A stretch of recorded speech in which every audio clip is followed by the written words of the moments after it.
Yazi yenzeka lento. Usebenzele umuntu wasendaweni yangakini uyitshele ukuthi ngoba hayi ungumuntu omnyama nami ngingumuntu omnyama siyazana sibomakhelwane angeke angisokolise kulo budlelwane sinabo sokuthi ungumqashi ngingumsebenzi. Hayi mina into engayibona ngo2011 ngisebenzela ubaba Mazibuko waseGlenmore eDontoni. Athengisa amalahle, isanti, inkuni, aphinde athuthele bantu impahla zabo uma sebathutha baya kwenye indawo bayohlala kwenye indawo. Hayi mina ngabona lapho ukuthi hayi umuntu unento eziningi man, umuntu unento eziningi.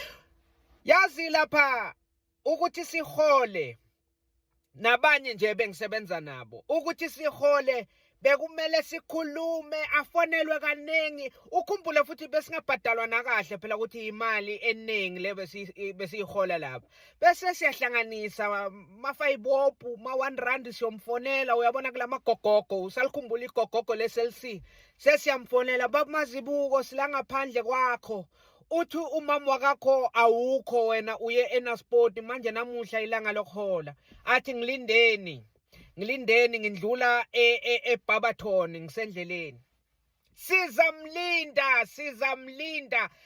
sizamlinda uyofika sekumnyama nakafika uyofike asitshele izitori before sihola siyotshelwa izitori ukuthi hayi yena kayenzanga imali enele kulenyanga. Abantu aba-odanga isanti amalahle abantu abawathengi kuyashisa. Yazi simlalele ashwebula ngokuthi ibhizinisi lakhe alihambi kahle ukuzathi ekugcineni athi hayi ngicela ukunibhadala uhalf. Ngicela ukunibhadala uhalf wemali yenu yeviki ngoba besihola ngeviki athi ngizonibhadala uhalf omunye uhalf ngizonibona kule viki elilandelayo mhlawumbe ngomsombuluko ngelesithathu sizobona ngoba nje imali ayikho.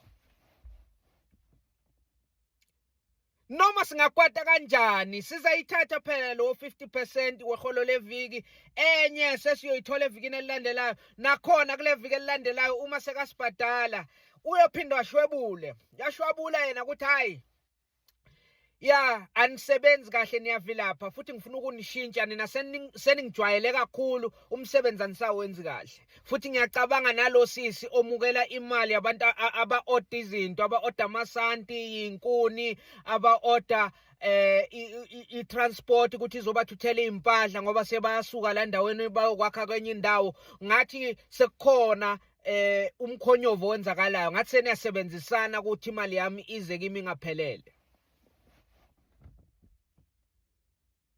Sibuya ekuteni ngempilo yazi abo-driver ba-resigna ngiyacabanga 5 yabo-driver ngisebenzela lo baba bayeke ukumsebenzela bahamba abanye bayoyihlalela emakhaya ngoba imoto yaze yonakala yabikwa ukuthi hayi no lena ayisa-indicate noma lena ayisa-start iyahlupha sithi siye le emfuleni silayisha isanti seyigcwele sesifuna ukuhamba ingastadi hayi avela athi niyimoshile itraga yami ningiphulela iy'moto zami mina ngiyisevisa zonke le y'moto ezila jardini ukuze itraga enganamthelo ukuze itraga engayihambi isevisha siyazi sonke ukuthi unamanga abomakhenika bebaphuma badedelana lapha ejardini lakhe bayolungisa naye bekahlale agcwele ama-oli alungisa lamaroli akhe namatraka ney'moto ey'ncane kodwa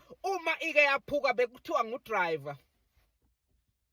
udriver owenze iphutha akashayeli kahle uyidlapha uzawutshelwa nokusho ukuthi okay njengoba ngizobiza umekhenika ukuthi alungise imoto yakho lo oyiphulile wena ngizoyithatha emholweni wakho le mali yokubhadala umakhenika ngoba eyakho le moto ishayelwa nguwe yebo isegameni lami kodwa la nkampanini yakho ngizothatha emholweni wakho ukuze le roli le oyiphulile ibuyele emgwacweni isebenze ifake imali uzokhona ukubhadaleka ekupheleni kwenyanga. hayi udriver vele athi hayi ngiyashiya phasi, bashiya phasi bodriver. Yazi kwesinye isikhathi usukuthi hayi ngiwutholile ngisebenzela umuntu wakithi, uyazazi iy'nkinga zethu, uyazi ubunzima esibhekana nabo emakhaya. Hhayi kube nguye ozokufaka enkingeni, akubangele esinye i-stress ngaphezu kwemali encane akunika yona.